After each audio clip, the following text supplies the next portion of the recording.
ce soir encore écouter ce merveilleux message sur les secrets pour un mariage fort et durable.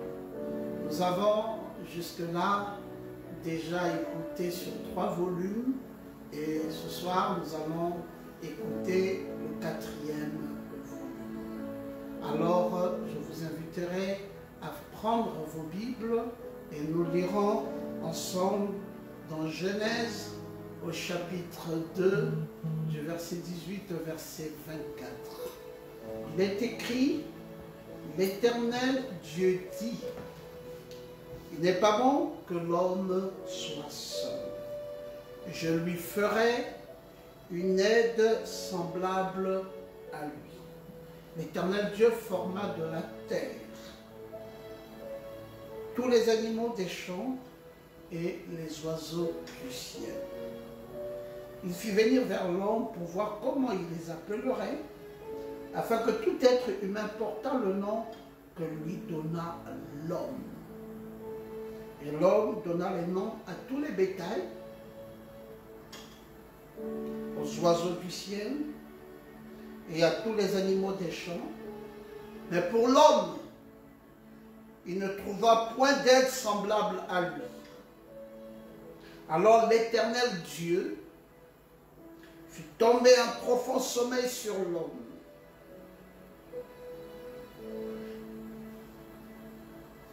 Qui s'endormit, puis il prit une de ses côtes et referma à la chair à sa place.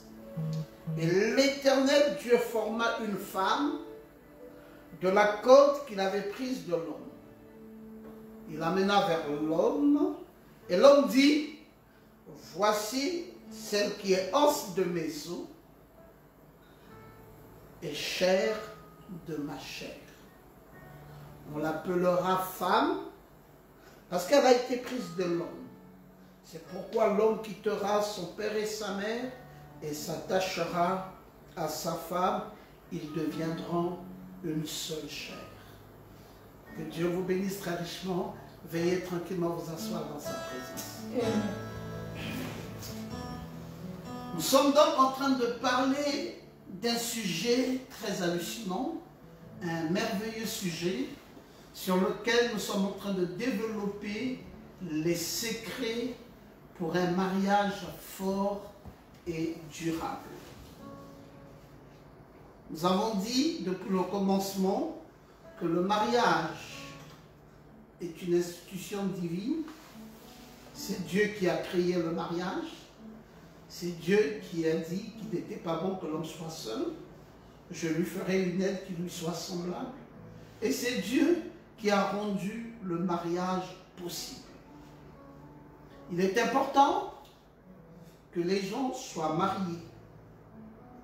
Mais avant qu'ils ne soient mariés, il y a une chose qui est plus importante que tout. C'est qu'ils soient d'abord en Christ. Amen. Vous pouvez vous marier, c'est bien, mais soyez d'abord en Christ. Gardez vos cœurs fixés sur Christ et non sur les choses du monde. Si une jeune fille veut se marier, c'est une bonne chose. Si un jeune garçon veut se marier, c'est une bonne chose. Mais qu'est-ce qu'il fera de son mariage s'il n'avait pas d'abord été converti? Mais ça va être un fiasco. C'est la raison pour laquelle ceux qui veulent se marier n'ont qu'à se convertir d'abord, et quand ils vont se marier par la suite, eh bien le mariage sera un mariage glorieux. N'oubliez pas que le mariage est une révélation, et la parole de Dieu le dit clairement. Le prophète nous a déclaré dans l'union invisible que le mariage était la plus vieille institution du monde. Et que le mariage eut lieu et fut institué pour la première fois au jardin d'Éden. Savez-vous là où était le jardin d'Éden? Le jardin d'Éden était en Afrique. Amen. Et le mariage fut institué pour la toute première fois en Afrique. C'était ici que le premier législateur, notre Dieu, a institué le mariage. Et ce prophète va nous révéler en février 1965, alors que nous étions au 21e jour, il va dire dans le mariage et le divorce, il va dire que Dieu a uni et qu'aucun homme ne sépare ce que Dieu a uni. D'ailleurs, c'est les Écritures qui en parlent, pas que ce que l'homme a uni. Voilà le commentaire que donne le prophète. Ce que l'homme a uni, ben les hommes peuvent séparer cela facilement. Mais ce que Dieu, lui, a uni, Amen. Personne ne pourra le séparer. Donc, un mariage fort et durable commence par la révélation. Amen. Laquelle révélation, c'est que ce mariage, c'est Dieu qui Alléluia. a uni ce mariage. Alléluia. Si c'est Dieu qui a uni le mariage, ben, il va durer le plus longtemps possible. Mais si c'est l'homme, ben, ça va se séparer. Amen. Quand vous avez donc une révélation directe de Dieu, comme quoi c'est votre femme, et que la femme a la révélation comme quoi c'est son mari, alors ça sera le vôtre le reste de la vie. Alors j'aime ça. Amen. Amen. Cette citation est très forte. Cette citation dit que le mariage est une révélation. Dès lors qu'un homme a la révélation que celle-là est sa femme, et que la femme aussi a la révélation que celui-ci est mon mari, alors le prophète de Dieu dit, si c'est une révélation directe de Dieu, alors ce couple demeurera marié pour le reste de leur vie. Amen. Donc pour qu'un mariage soit fort et durable, mettez Dieu au centre. Amen. Ne vous aventuriez pas. N'allez pas faire un mariage si vous n'êtes pas certain que Dieu est au centre. Parce que c'est Dieu qui est le maître du mariage. Amen. C'est Dieu qui unit. Et quand Dieu unit, personne ne peut séparer. Amen. Dans le choix d'une épouse, il est encore dit, oh j'aime cela. Nous voyons donc que il faut faire un choix. Le choix de sa compagne. Vous savez que le premier homme, Adam, n'a pas pu choisir sa femme. Il n'avait pas un choix à faire. Dieu fit un choix pour lui. Et nous voyons que ce choix-là l'éloigna de la parole de Dieu. Il n'avait pas prié à ce sujet. Mais il n'en est pas le cas pour vous. Vous faites le choix de votre femme. Amen. Vous Amen. priez pour ça. Et vous avez la révélation qu'il s'agit là de votre femme. Alors ça change un peu la donne. Si Adam avait eu le temps de prier, eu le temps de choisir sa femme, peut-être que toutes ces catastrophes que nous avons eues ne devraient pas arriver. Mais Amen. vous, il vous est donné de choisir votre femme et de prier Dieu afin qu'il vous donne la révélation de qui va être votre femme. Retenez une chose qui est importante alors que nous parlons d'un mariage fort et durable. Il n'est pas permis à un croyant d'épouser un incroyant. Amen. Et en aucun cas, on devrait se marier entre croyants. Quand un croyant épouse une incroyante, ce mariage ne sera pas durable. Ce mariage ne sera pas fort. Amen. Parce qu'une incroyante est supposée prendre des alcools. Une incroyante peut en même temps prendre la cigarette, fumer de la cigarette à légitime. Un incroyant peut prendre des alcools, peut fumer le chanvre. Dites-moi un couple où on est toujours en état d'ivresse, où on est toujours sous, et on est tourmenté par des esprits à cause du chanvre indien qu'on aurait pris. Alors on a de la tension, on est fâché, on est énervé. Dites-moi comment un pareil couple pourra durer le plus longtemps possible. Ça sera chaque fois un couple dans les problèmes. Amen. Donc, il y a des choses qu'il faut préparer à l'avance lorsqu'on dit qu'on veut se marier. Il faut prier Dieu. Il faut avoir la révélation que cette dernière est votre épouse. Il faut tenir compte du fait qu'elle ne soit pas païenne ou qu'il ne soit pas païen. Et vous vous mariez parce que Christ est au centre de votre mariage. Amen. Amen. Pas un mariage qui vous sera donné, mais un mariage que vous aurez eu grâce à la prière, grâce à la révélation, grâce à l'amour. Alors un pareil mariage sera un mariage durable. Amen. Mais si c'est quelqu'un qui vous l'a donné, ou un parent a dit prends cette femme, ce mariage ne peut pas être durable parce que c'est un parent qui vous l'a donné. C'est pas votre choix, c'est pas votre amour. C'est pour cela que vous devez faire votre propre choix. Et quand vous faites le choix, faites alors le bon choix. N'allez pas prendre une incroyante. Vous savez que Jézabel était une incroyante. Et Akab était un roi en Israël. C'était un croyant, mais il avait fait la mauvaise chose. Il est allé prendre une incroyante. Elle était sans doute une belle femme. Elle avait une apparence séduisante. Mais elle était vraiment belle, assurément. Mais c'était une erreur pour Akab d'aller épouser pareille femme. C'est elle qui va introduire l'idolâtrie en Israël. Et elle va détruire les principes même de Dieu dans Israël.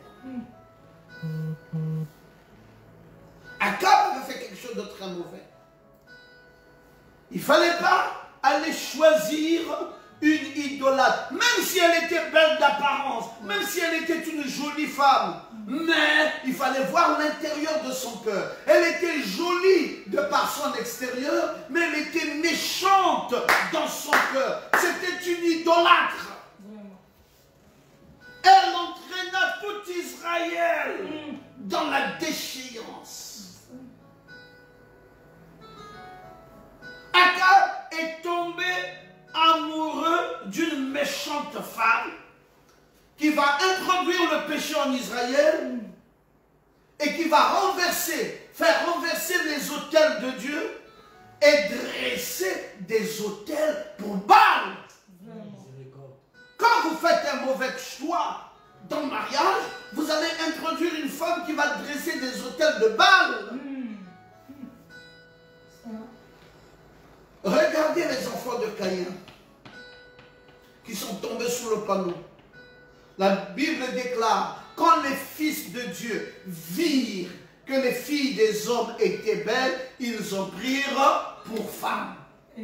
C'était pas là une disgrâce? Amen. Amen. Les fils de Dieu ne devraient pas prendre les filles des hommes. Non. Ils prouvèrent qu'elles étaient belles, ils en prirent pour femmes. Dieu ne leur avait jamais pardonné ça. Oh, Jesus. Dieu n'a pas pardonné les fils de Caïn parce qu'ils sont allés prendre les filles des hommes.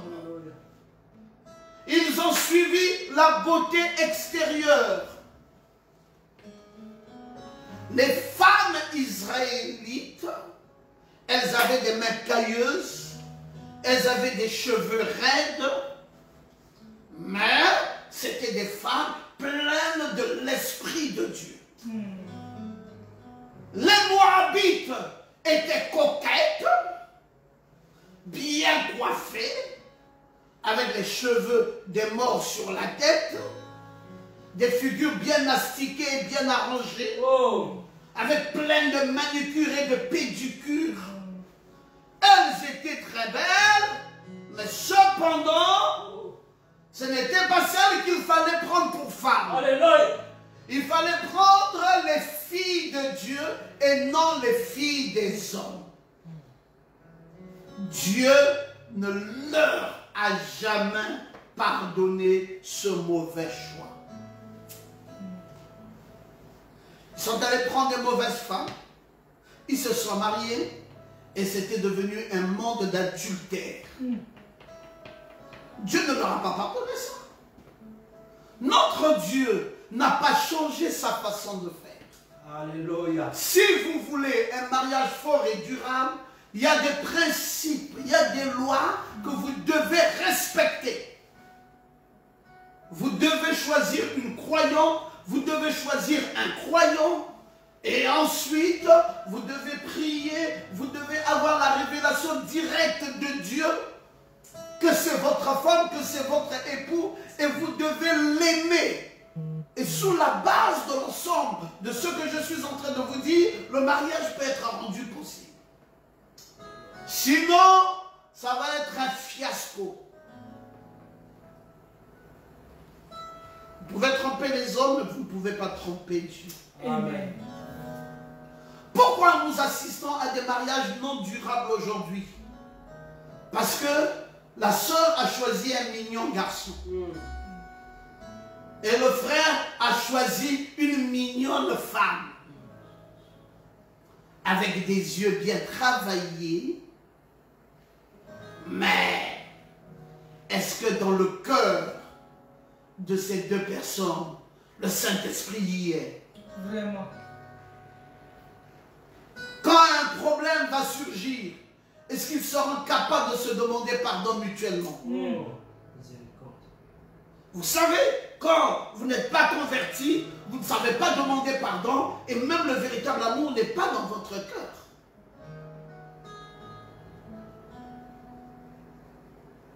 Et voilà ce que nous assistons aujourd'hui. Nous voulons nous adresser plus particulièrement aux jeunes garçons chrétiens. Tous ces jeunes garçons chrétiens n'arrivent plus à faire des bons choix aujourd'hui. Les jeunes filles chrétiennes choisissent des garçons qu'ils appellent les garçons classe. Vraiment. C'est un garçon classe. Quand il marche, il casse les carreaux. Il va casser ta tête aussi. Vraiment. Amen. Il n'y a pas que les carreaux qu'il casse en marchant. Oui. Il cassera ta tête. C'est vrai. Qu'est-ce que tu as choisi? Les jeunes filles,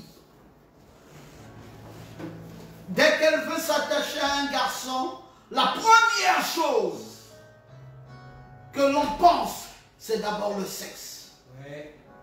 Miséricorde. À peine on veut s'attacher, directement, on pense au sexe. Il faut que nous allions, il faut que nous allions, il faut que nous allions.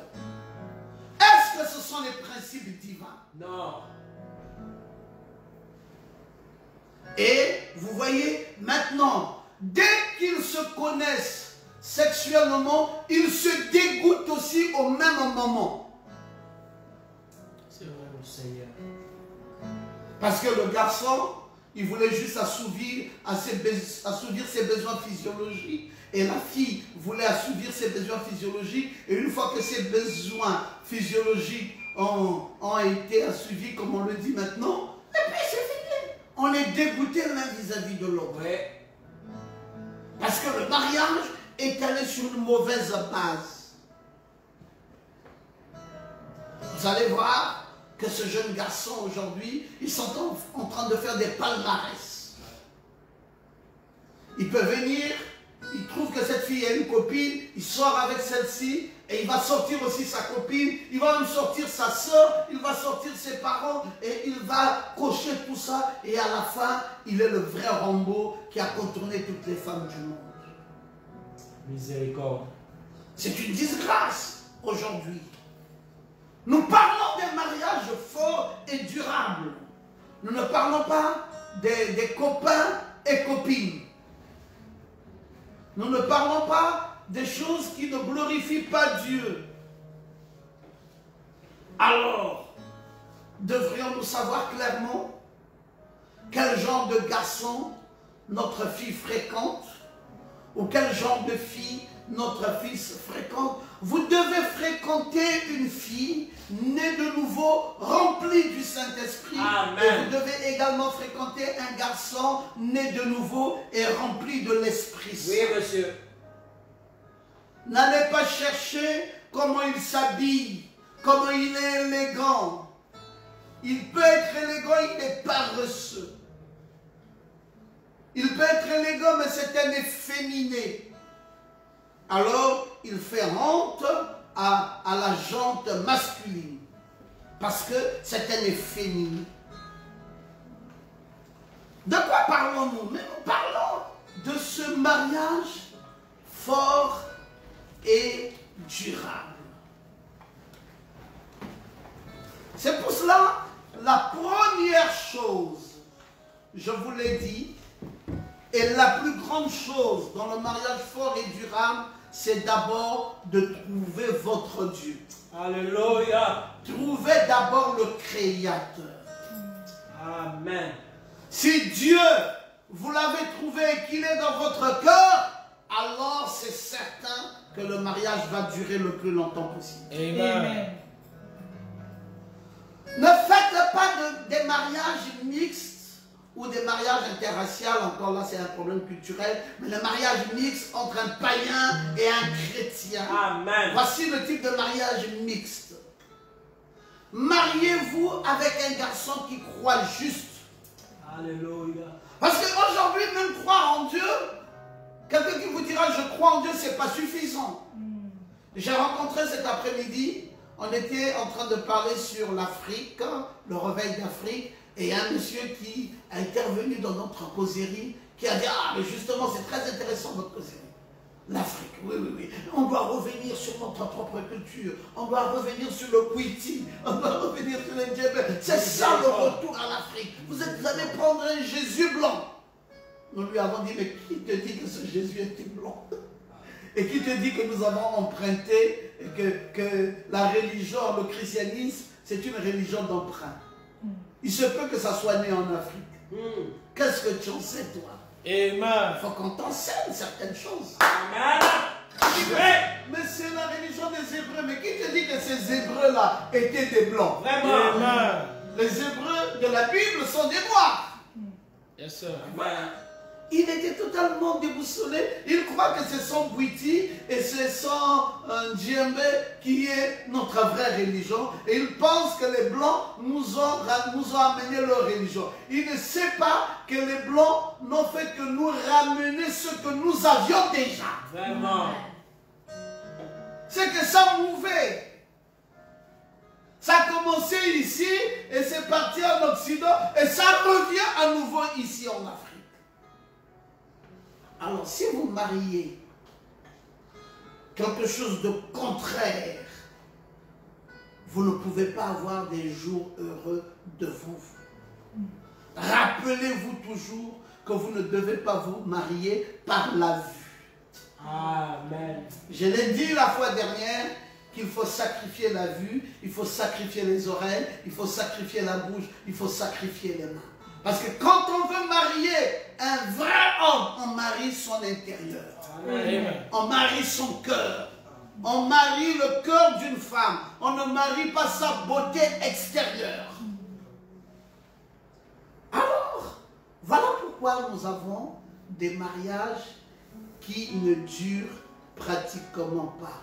Parce que nous nous sommes plus appuyés sur des apparences extérieures, telles qu'Akab l'avait fait vis-à-vis de Jézabel, tel que Samson l'avait fait vis-à-vis de Delilah, les apparences extérieures, plutôt que de nous en tenir sur l'intérieur.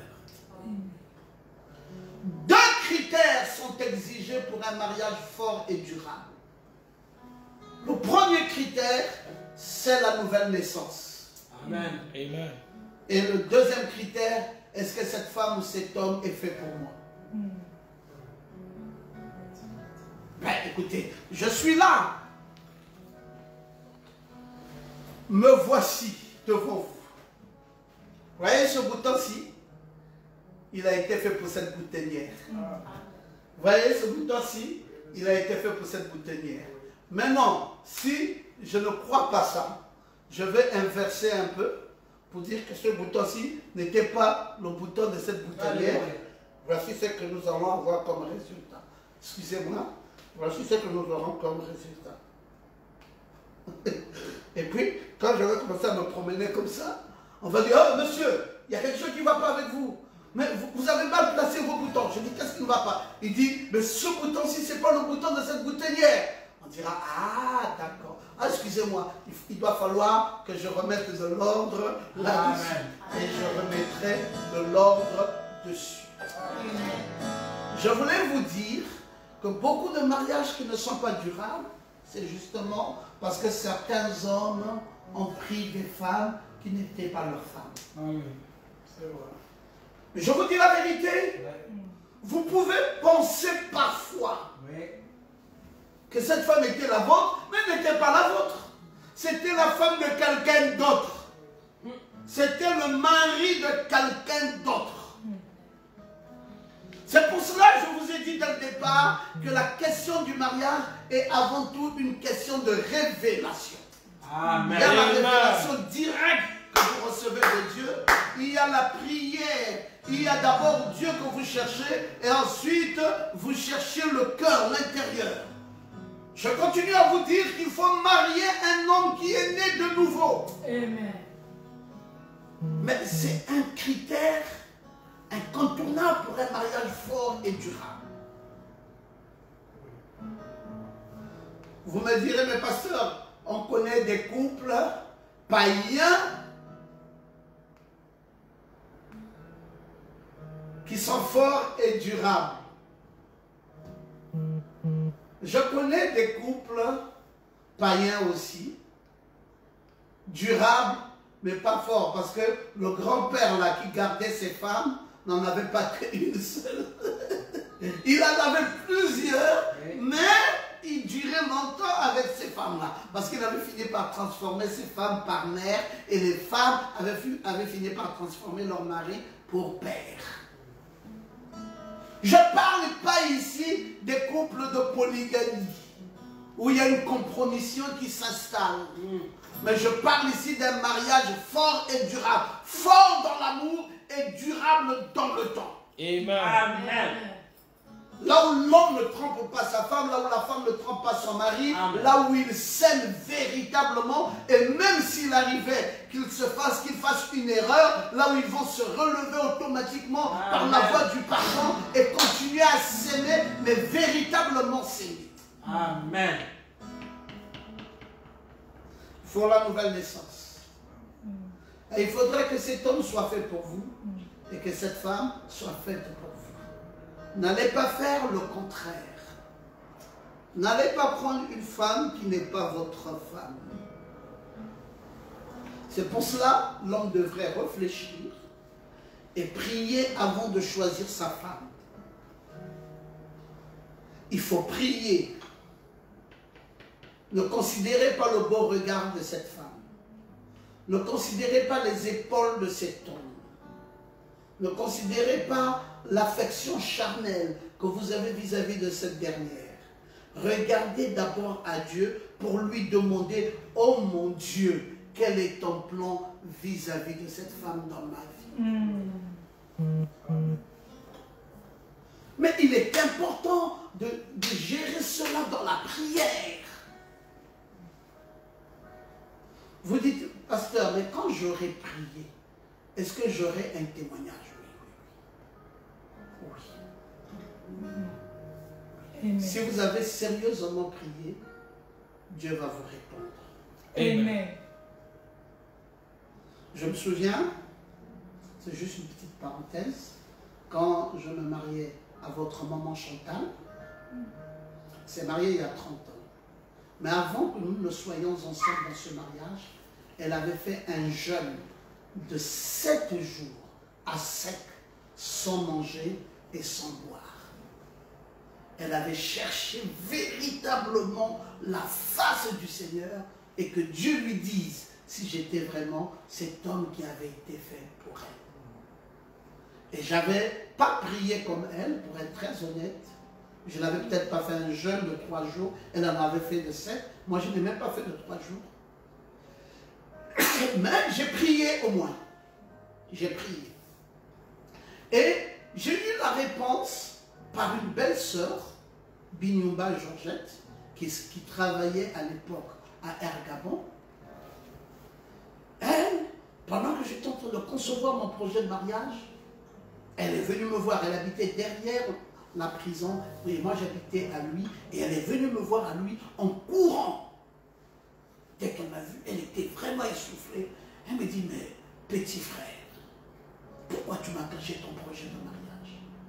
Toute la nuit, je n'ai pas dormi. Et voici ce que j'ai reçu. Que si je ne t'apporte pas le nécessaire dont tu as besoin pour ton mariage, Dieu va me frapper et que je vais mourir. Elle dit, qu'est-ce qui te manque? Binyumba, Georgette, ma belle-sœur. Et je lui ai dit clairement que voici ce qui me manque. Et elle m'en a apporté. Elle avait reçu une révélation. Parce que c'est la prière. Si vous ne priez pas assez, vous allez épouser la femme de quelqu'un d'autre. Et vous allez sentir chaque fois le malaise. Chaque fois, vous aurez ce semblant de malaise. J'ai dit que c'était des critères fondamentaux, la nouvelle naissance et ne pas prendre la femme de quelqu'un d'autre. Mais je voulais ajouter quelque chose qui est très important dans le mariage, c'est choisir le caractère. Amen. Amen. Si vous voulez faire un mariage fort et durable, tenez compte du caractère de ce dernier. Amen. Ne regardez pas trop les aspects d'argent, les aspects de beauté physique, mais regardez le caractère.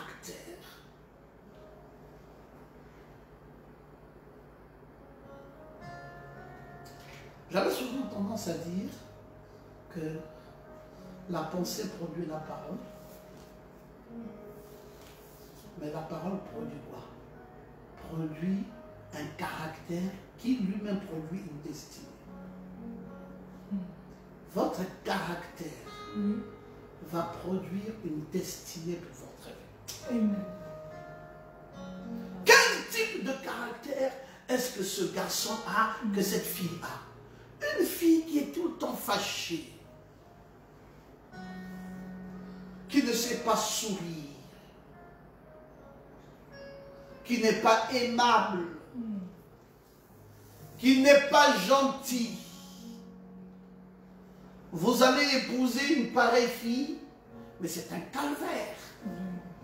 Parce qu'elle a un mauvais caractère. Caractère de nervosité. Il n'y a pas la tendresse féminine, il n'y a pas la gentillesse, il n'y a pas le sourire, elle n'est pas aimable, mais c'est une souffrance.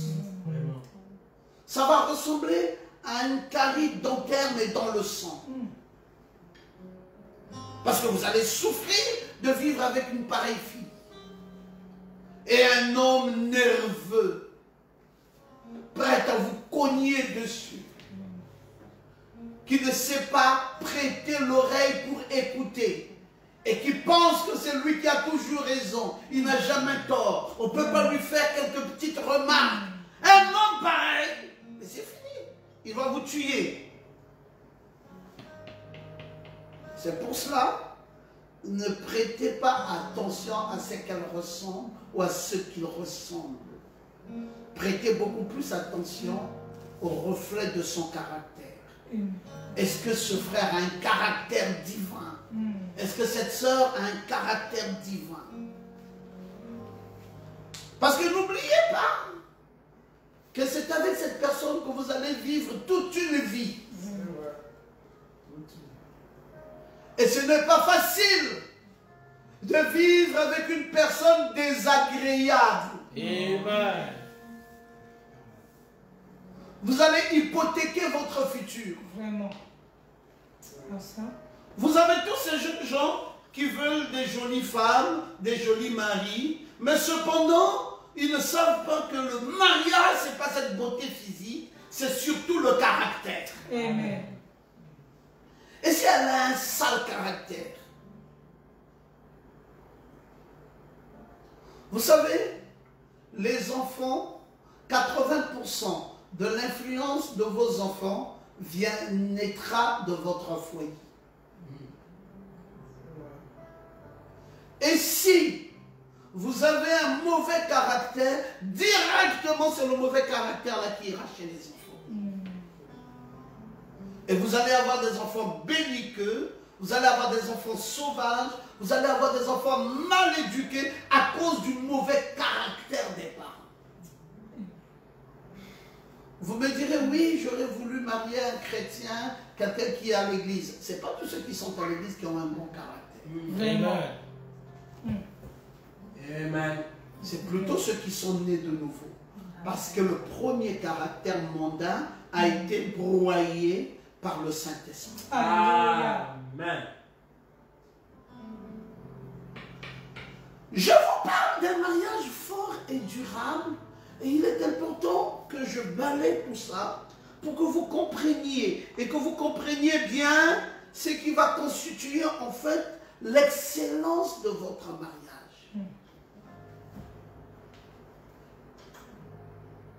Oui, c'est ma femme. Non, c'est trop facile. C'est mon mari, c'est trop facile. Depuis quand as-tu entendu ce jeune homme s'excuser? Il ne s'est jamais excusé. Vraiment. Cette femme ne sait pas ce qu'on appelle « excuse-moi, j'ai mal agi, pardonne-moi ». Et quelquefois même, elle ne sait pas pardonner. Elle dit « non, vraiment, je suis désolé pour le mal, je promets, la main sur la Bible, je ne referai plus. » Et quelle femme c'est? Problème de caractère. Alors, il faut identifier un vrai croyant. Il faut qu'il soit régénéré, ce garçon. Il faut qu'il soit né de nouveau. N'épousez pas une femme qui n'est pas née de nouveau. Vous allez vivre l'enfer.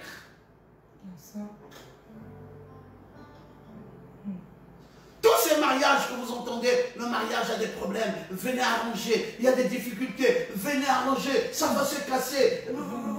Attention, attention, c'est un problème de nouvelle naissance. Amen. Amen. Un garçon qui a le Saint-Esprit, il devient gentil et il devient doux. Amen. Le Saint-Esprit dans son cœur l'amène au pardon de façon constante. Toi qui me suis, il faut bien comprendre ça. Ne commets pas la maladresse parce qu'il te donne de l'argent. C'est un païen, il te donne beaucoup d'argent et tu vas glisser sur cette erreur. Ah oui, je n'ai pas trouvé en Christ, les frères sont avares, ils sont égoïstes. Ils ont le Saint-Esprit. On ne peut pas comparer le Saint-Esprit avec le petit argent qu'on te donne dehors et tu vas tomber sous la séduction de ce petit partage d'argent et tu vas rejeter le Saint-Esprit au bénéfice de la séduction. C'est un problème de nature. Il te donne de l'argent, mais il a quelle nature? Est-ce que je peux en faire un poteau d'attache? Attention.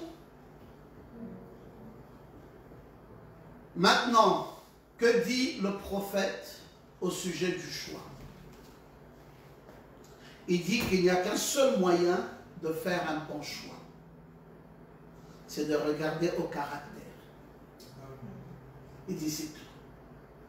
Si vous regardez, vous voulez faire un mariage fort et durable, regardez le caractère. Amen.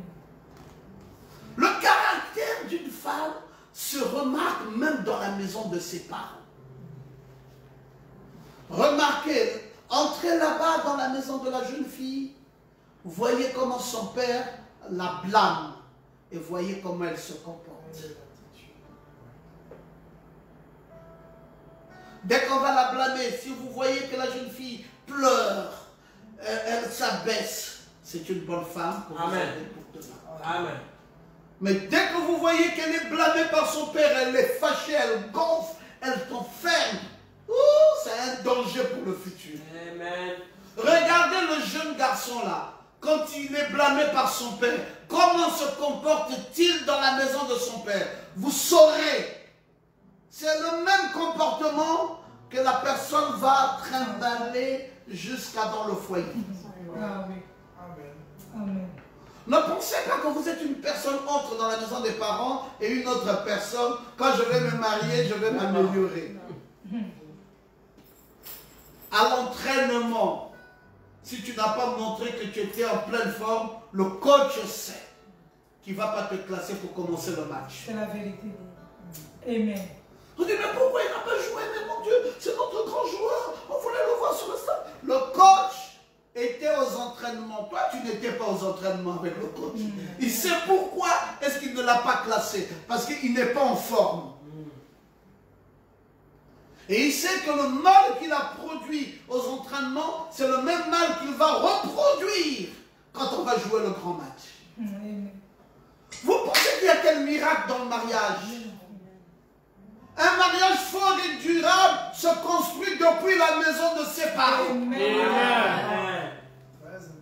C'est dans la maison des parents qu'on voit le caractère de la jeune fille. C'est dans la maison des parents qu'on voit si elle s'est préparée. C'est dans la maison des parents qu'on voit si elle est propre. C'est dans la maison des parents qu'on voit comment elle entretient la maison des parents. C'est dans la maison des parents. Dieu permet que la jeune fille commence là, dans la maison de ses parents, pour que l'on voie clairement ce qu'elle sera capable de produire. Alléluia. Une fois qu'elle sera mariée. Amen, amen.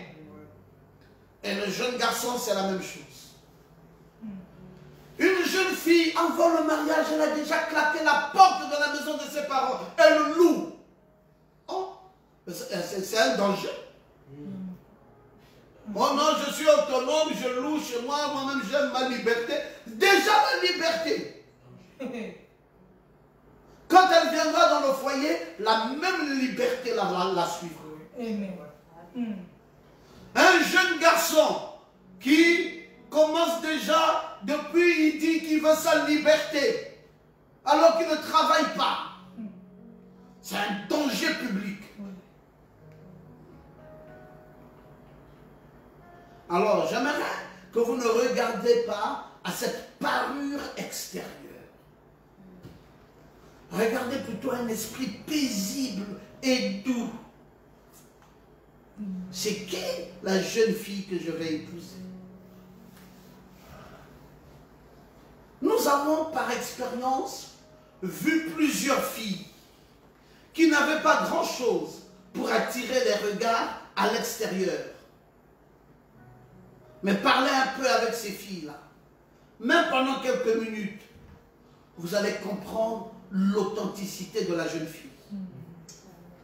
Elle a quelque chose d'attachant. La beauté de l'extérieur, dans la plupart des cas, est du diable. Amen. C'est la raison pour laquelle vous allez voir, elles toutes s'orientent désormais vers cette beauté extérieure. On ne veut pas soigner l'intérieur. On se bat tous les jours que Dieu fait pour soigner l'extérieur. Mais quand on dit à la même fille, allons à l'église, pour que tu soignes un peu ton intérieur, elle ne veut pas de l'église.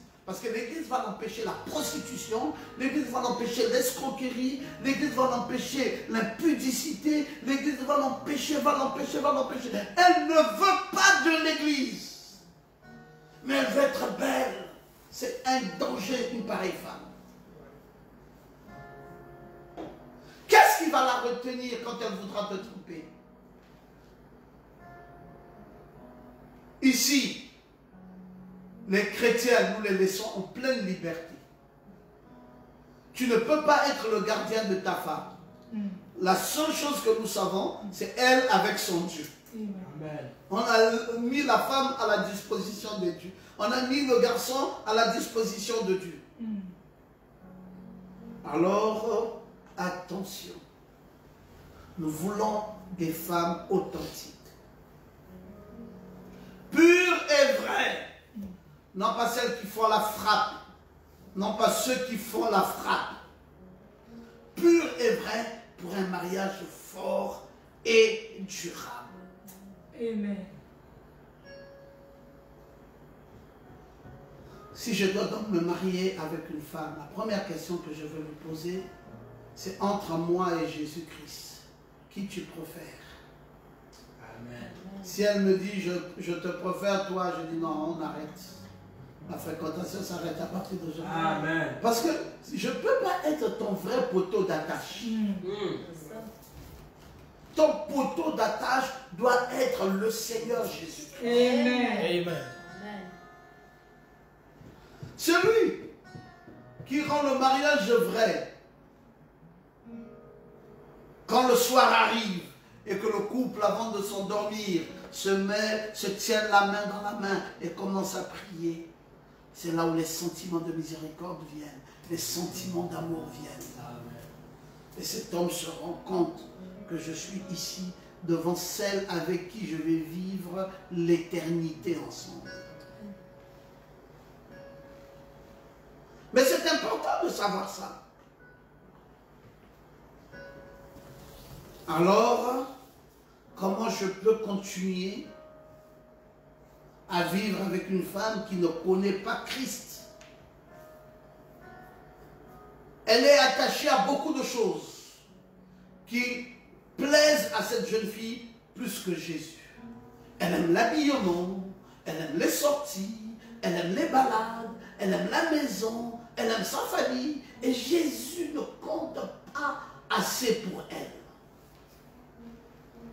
Nous parlons ici d'un mariage fort et durable. Est-ce que le jeune homme, est-ce que Jésus compte pour toi?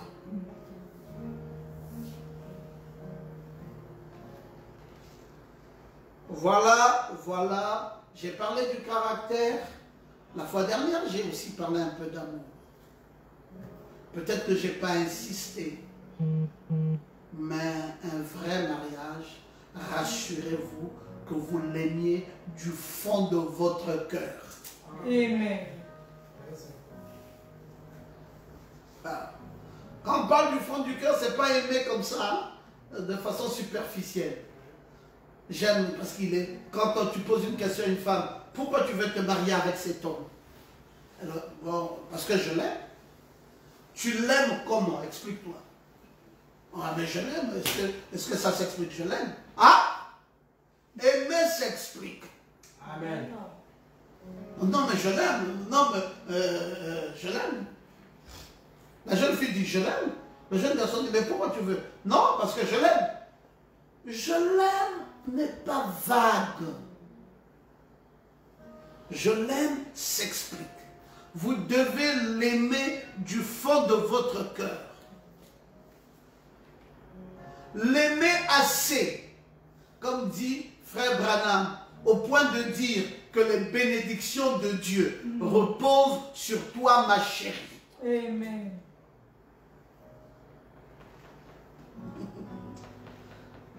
Vérifiez bien cela. Voyez si votre amour est conforme à ce qu'il doit être. Est-ce que vous pourriez vivre pour elle? Maman Cathy, aimer-la, c'est vivre pour elle. Amen.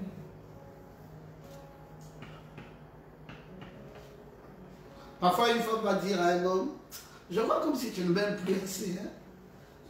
Tu lui demandes, mais attends, pourquoi tu me dis ça? Il dit, mais parce que tu ne me dis plus que tu m'aimes.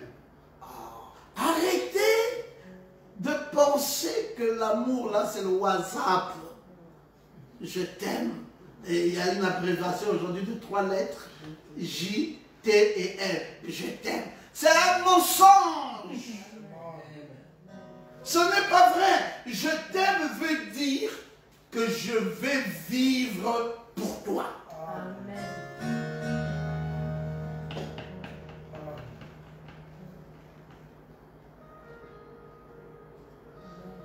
Vous pouvez vivre avec une femme 30 ans et vous dites à cette femme, garde ton argent, moi je vais tout te donner. Ou vous dites à cet homme, garde ton argent, moi je te donne tout, monsieur.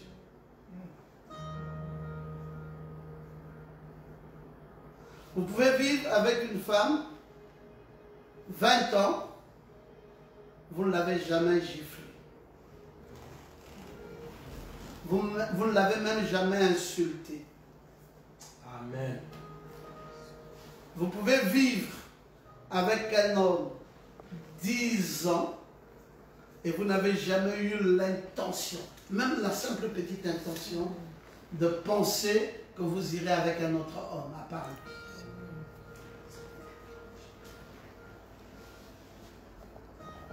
C'est quoi aimer? Quand on chante aujourd'hui là, je t'aime, je t'aime, je t'aime, je t'aime. Je t'aime d'après le prophète, c'est que vous allez vivre pour cet homme. Amen. Si vous voulez voir ça, c'est dans Christ révélé dans sa propre parole.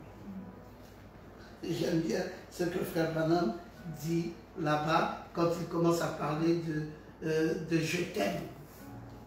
Il demande même de vérifier si c'est conforme à ce qu'il devrait être. Il dit, vérifiez cela, allez voir si vraiment votre amour est vrai. Oui, est-ce que vous vous intéressez à son bien-être? Vous savez qu'elle pourrait être à vous, vous pourriez vivre pour elle? Est-ce que vous pourrez vivre pour elle? Est-ce que vous pouvez faire en sorte qu'elle soit heureuse? Si vous l'aimez, est-ce que vous pouvez lui donner le bonheur dont elle a besoin? Si vous l'aimez,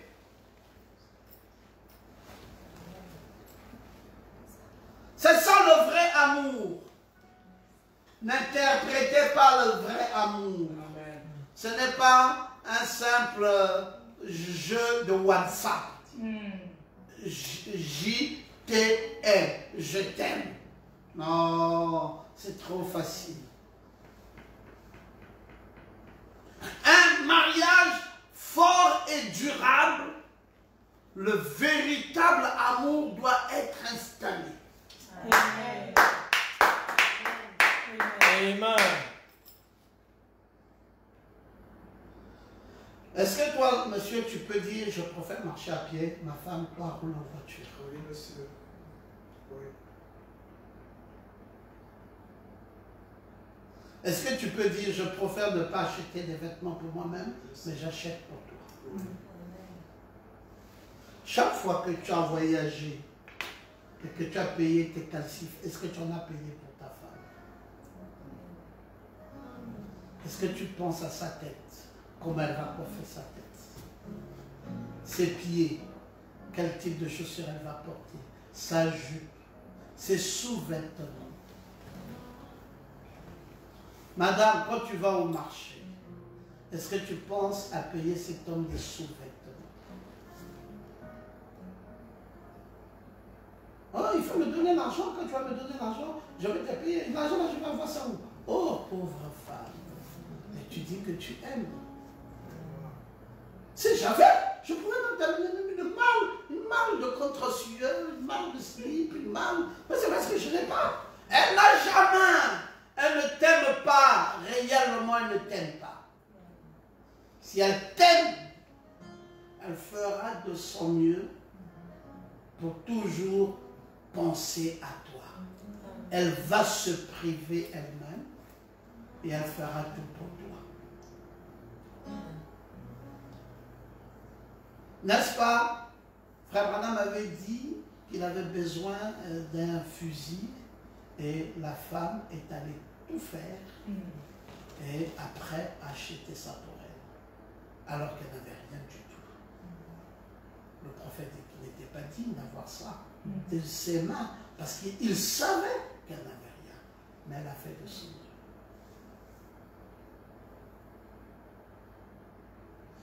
Je t'aime est aujourd'hui devenu un slogan.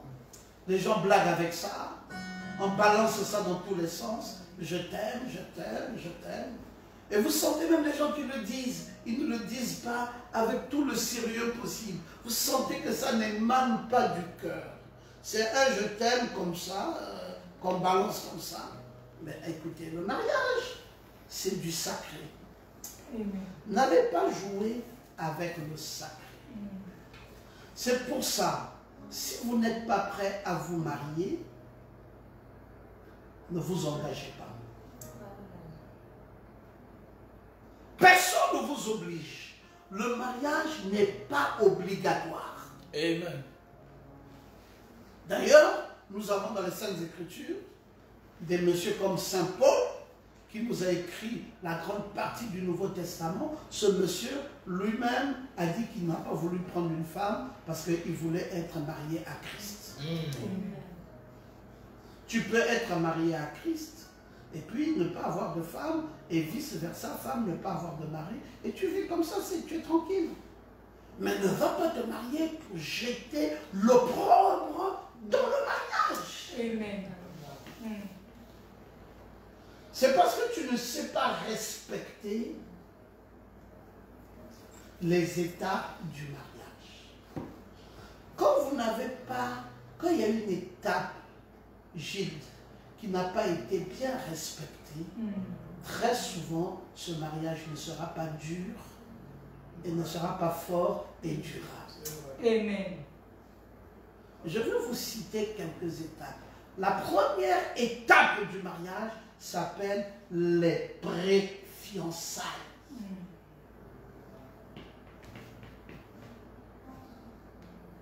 C'est une précieuse étape qui précède les vœux. Parce que c'est quand vous allez faire les vœux que vous allez vous lier. Cette période-là de fréquentation, eh bien, vous êtes juste des amis. Ça vous permet de bien vous connaître, de bien comprendre qui est celle que je prendrai pour femme. Elle comprendra mieux qui est celui que je prendrai pour époux. Vous n'êtes pas liés, mais au moins, vous pouvez déjà commencer à vous rendre visite, à échanger, et vous faites un certain nombre de choses. Mais remarquez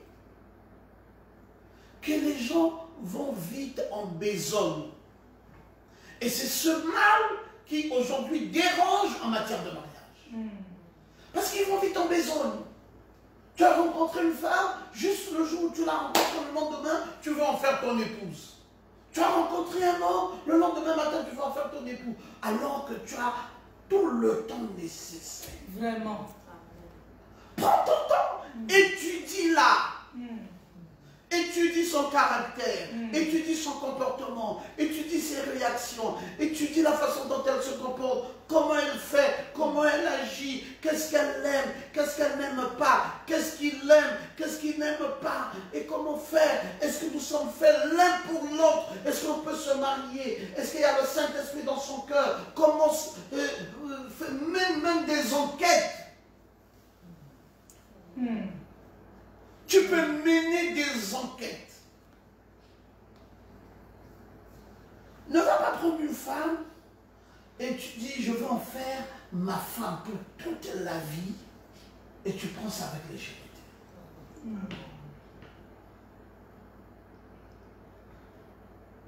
Vous savez, moi j'ai payé les frais de cette légèreté dans le choix des voitures. Quelqu'un vient avec une belle voiture là, venant des États-Unis. Il dit, docteur, cette voiture vous va bien. Achetez cette voiture. Vous voyez comme elle est bien costaude. Oh, il dit, il me prend même une photo. Il dit, quand vous sortez de là, on sent que vraiment, vous vous mariez même avec la voiture. Donc la voiture là vous va très bien. J'ai dit, d'accord. Le mode de paiement, il dit, non, un mode très allégé. Tu peux payer un peu. Là, c'est qu'à la fin, c'est costaud. Et puis tu prends la voiture parce que il y a la pression de la facilité. Tu l'as eu parce que tu l'as déjà en main pendant que tu n'as pas encore versé une grande somme. Et la voiture est là. Mais quand elle tombe en panne, il faut savoir que cette voiture t'a dit au revoir. J'ai les Range Rover là-bas chez les mécaniciens. J'ai le Suzuki X7 là-bas chez les mécaniciens. J'ai de ceci. Ah oui! Vous payez les frais parce que vous n'avez pas pris le temps de contrôler. Est-ce que cette voiture a des pièces de réchange? Est-ce que les mécaniciens que nous avons là, les charlatans que nous avons tout autour de la ville, est-ce qu'ils sont aptes à pouvoir réparer une telle voiture? Et c'est tout ça qu'il faut prendre comme renseignement avant de t'engager. Ça, c'est en matière de voiture. Mais en matière de mariage aussi, c'est la même chose. N'allez pas prendre des engagements sans être sûr de ce que vous allez faire de ces engagements demain. Amen. Vérifiez d'abord. Parce que le prophète de Dieu dit que si vous faites un mauvais choix, c'est de votre propre faute. Et vous allez en assumer. Vraiment. Si vous, écoutez comment il le dit. Je veux respecter ses propos. Si une femme prend un époux, un homme qu'elle sait être incapable d'être un bon mari, ça sera tant pis pour elle. Amen. Ça. Il dit, ça sera sa propre faute. Car avant de s'unir, elle savait le pour et le contre. Avant de s'engager définitivement devant Dieu. Qu'elle prie, qu'elle implore l'aide de Dieu. Maintenant, si elle va prendre un homme qui n'est pas capable d'être un bon mari, il frère Branham dit, c'est tant pis pour cette femme. C'est son problème à elle. Elle ne s'en voudra qu'à elle seule.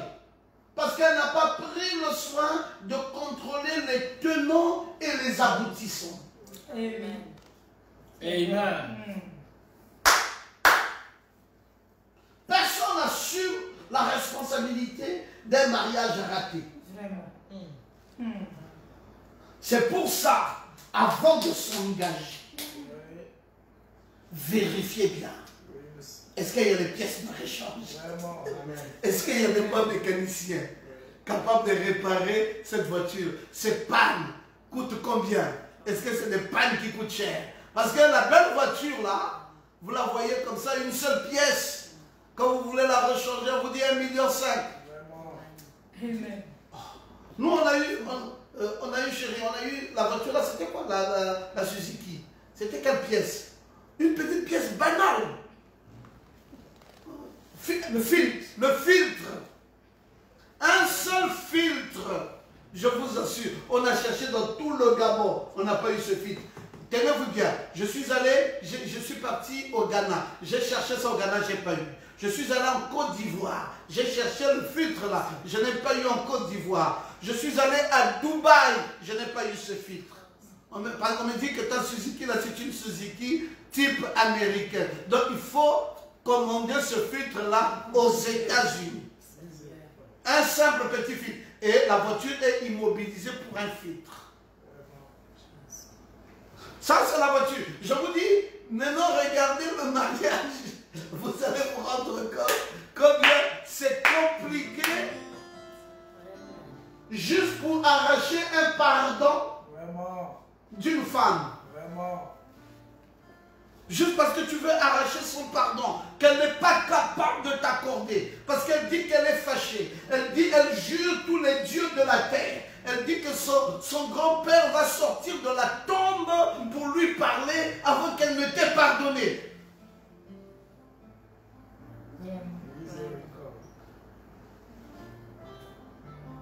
Un homme qui dit, quand tu sors là,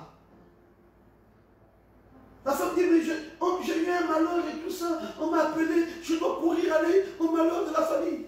Il dit, madame, malheur, famille ou pas famille, tu restes là. Moi, je vais prendre les renseignements sur ça. Mais si tu sors là, regarde, la limite est là. Quand tu vas sortir là, tu ne reviens plus jamais ici.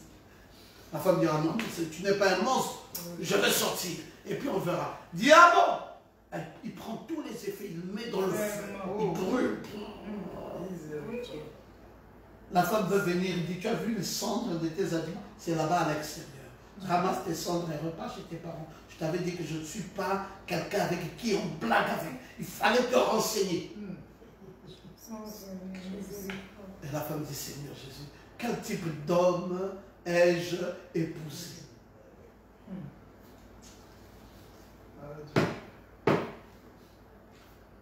Tant pis. Le problème, tant pis pour cette jeune femme, parce qu'elle a blagué avec ça. Vraiment.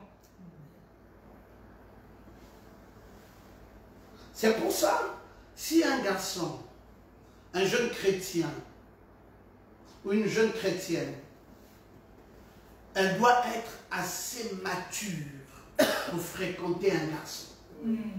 C'est vrai. Ne laissez pas une jeune fille qui n'a aucune maturité d'aller fréquenter un jeune garçon. Ça ne marchera pas. Fréquenter quelqu'un, ça demande une certaine maturité. Il faut savoir s'encourager dans la fréquentation. Je disais à un jeune garçon qui fréquentait une jeune fille vierge. Il dit, papa, vraiment c'est difficile. Je dis bonjour, le bonjour ne revient pas, revient avec beaucoup de difficultés. Je veux sourire, vraiment je n'arrive pas. Je dis, papa, bon, je sens comme si j'ai des blocages. Je lui dis, mais la mentalité de la jeune fille vierge n'est pas pareille avec les filles du dehors que tu vois là. Il dit, comment ça? Je dis, la jeune fille vierge, chrétienne, n'attend rien d'elle. Quoi offre? Offre les fleurs, offre les bonbons, offre. Après, tu vas voir, son visage va s'éclaircir. Parce qu'elle ne connaît pas la méthodologie mondaine, n'est pas la méthodologie chrétienne. Amen. Dans le monde là-bas, vous ne parlez même pas. Donc dès que vous vous rencontrez des yeux, la fille là sait déjà que tu veux d'elle. Rien que par un simple regard des yeux, elle sait déjà que le garçon s'il veut de moi. Elle peut même déjà te dire jusqu'à quel pourcentage l'accord a été conclu. Donc quand tu viendras parler, tu parles comme quelqu'un qui dit qui veut jouer un match déjà gagné d'avance. Ça c'est les païennes. Et elle sait, dans sa tête, elle sait que bon, comme c'est acquis, la prochaine étape, c'est au lit. Mais la fille vierge, elle est peureuse. Elle ne sait pas par où avancer. Donc, il y a une autre méthodologie, il y a une autre approche, il y a une autre école. Et quand, après que je lui avais dit ça, ça fait quand même des années que j'avais dit à ce jeune homme, après quand il avait appliqué, il s'était rendu compte que ben, c'était magnifique. Je lui ai dit, mais voilà, aussi simple que ça pouvait être. Quelle méthodologie c'est? La fréquentation, c'est le secret même. Qui je fréquente? Comment on peut se fréquenter? Et comment on va créer le lien de la fréquentation? Frère Branham a eu ses problèmes. Il devait fréquenter une jeune fille. Et puis finalement, il ne savait pas qui va aller contacter le père et qui va contacter la mère. Et Frère Branham avait peur de contacter la mère et il avait choisi d'aller contacter le père, le beau-père, parce qu'il trouvait que c'était plus facile avec ce dernier. Et il a commencé d'abord par le saluer, l'embrouiller, et puis le beau-père le voyait venir. Il dit, mais Bill, arrête de m'embrouiller comme ça, passons droit au but. Bon, qu'est-ce que tu veux? Et Frère Branham dit, bon, donc tu sais ce que je veux. Il dit, mais bien sûr, je suis quand même un vieux routier. Hein, petit, je te vois venir là, tu m'embrouilles et tout ça. Dis, qu'est-ce que tu veux? Allez, allons-y rapidement. Et puis, paf, ils sont allés rapidement et c'était magnifique. Frère Branham a dit, oh Charlie, qu'est-ce qu'il est gentil, qu'est-ce qu'il est magnifique. Il m'a rendu la vie facile. Tout ça, c'est quoi? C'est la fréquentation.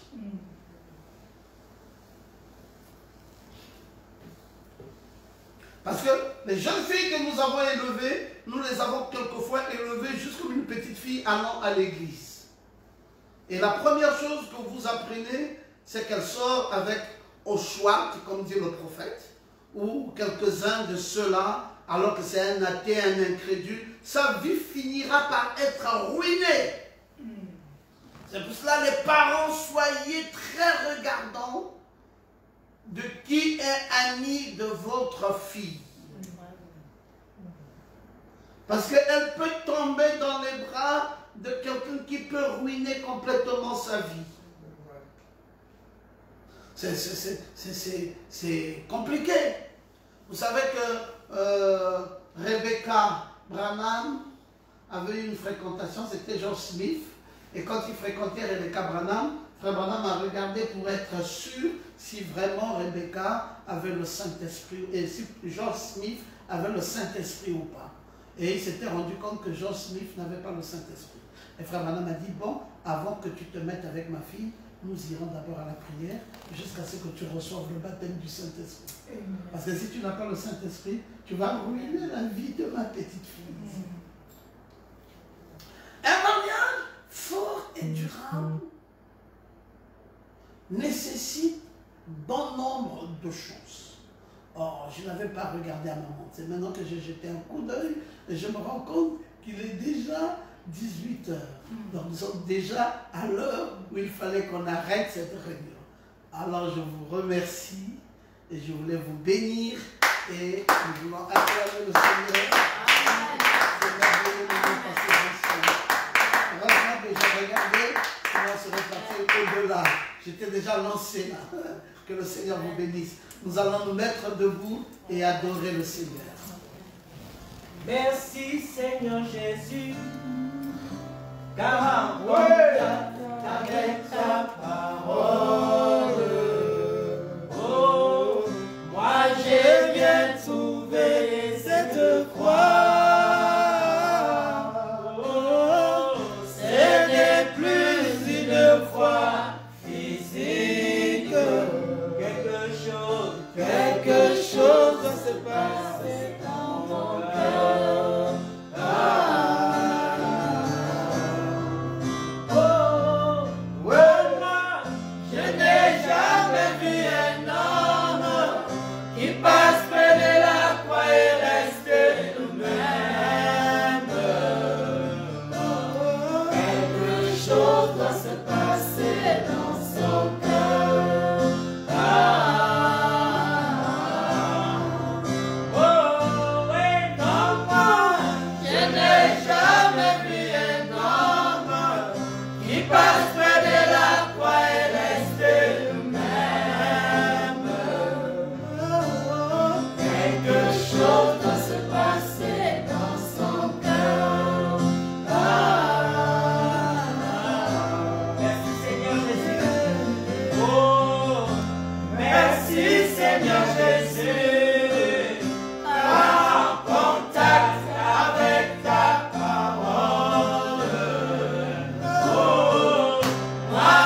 avoir prié, nous voulons te dire sincèrement merci. Merci Jésus. Pour ce merveilleux message de ce Oh, les secrets pour un mariage fort et durable. Amen. Nous avons appris un certain nombre de choses ce soir yes, sir. qui nous ont véritablement fait du bien Amen. et nous en avions vraiment besoin. Bénis ton peuple à travers le monde qui va devoir écouter ce message, Oh, que cela ait de l'impact dans leur vie, oui, Seigneur. que cela transforme les vies. Oui, Seigneur. Merci infiniment. Amen. Ton humble serviteur Oh, a essayé par des paroles décousues à porter un message et toi amplifie cela dans les cœurs et bénis toutes les personnes qui reçoivent ce message pour que seul ton nom soit glorifié à jamais alors que nous t'avons prié dans le beau et parfait nom de Jésus-Christ notre Sauveur. Amen. Amen.